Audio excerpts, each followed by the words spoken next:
President Obama trying to dig his way out from under the growing controversy over millions losing their plans, despite his promise that they could keep them. Tonight, we speak with a viewer who just messaged us on Facebook telling us that after his insurance, which covered most of his cancer treatments, was canceled, he doesn't know what to do. Bill Elliott joins me now. Bill, thank you very much for being here, and I'm sorry about your cancer diagnosis.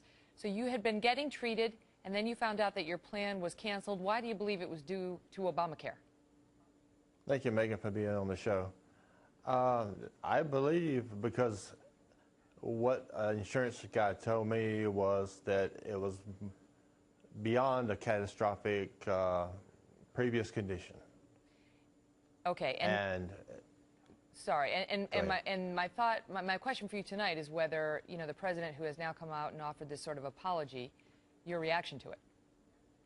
I believe that was more of a insult to me and the other people who has been canceled than him saying 41 times that, period, you can keep your doctor, keep your insurance, period.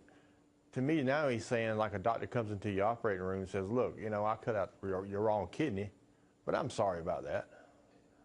There's nothing you can do about it now, except get on my website, if we can ever get on the website, which I've tried 3 times, and there's nothing you can do about it.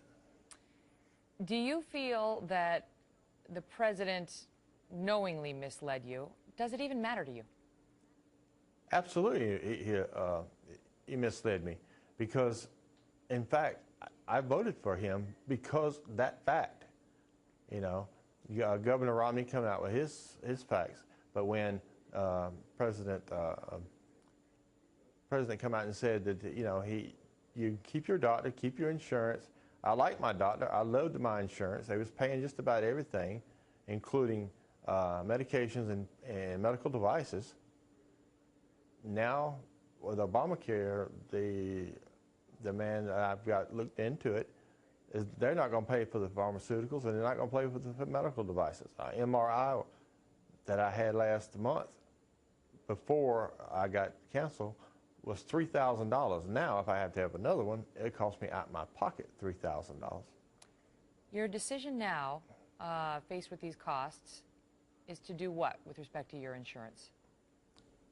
What I'm going to do now, and I've thought about this long and hard, is that when my insurance comes out, it's going to be just for me, it'll be $1,500 a month with a $13,000, $500 deductible. I'm not going to pay that. If I make it that long, I'll pay the $95, whatever fine, and I'm just going to let nature take its course, because I'm not going to put a burden on my family to pay this $1,500, and what good is it going to do?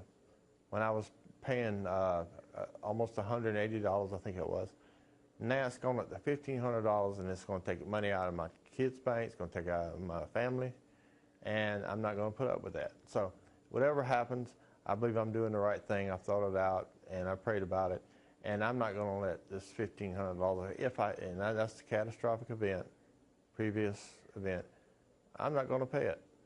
And to me, it's saving my family money, and they'll have money to spend instead of throwing it down the drain like President Obama's wanting us to do. Oh, Bill, all the best to you and your family, and thank you for sharing your story.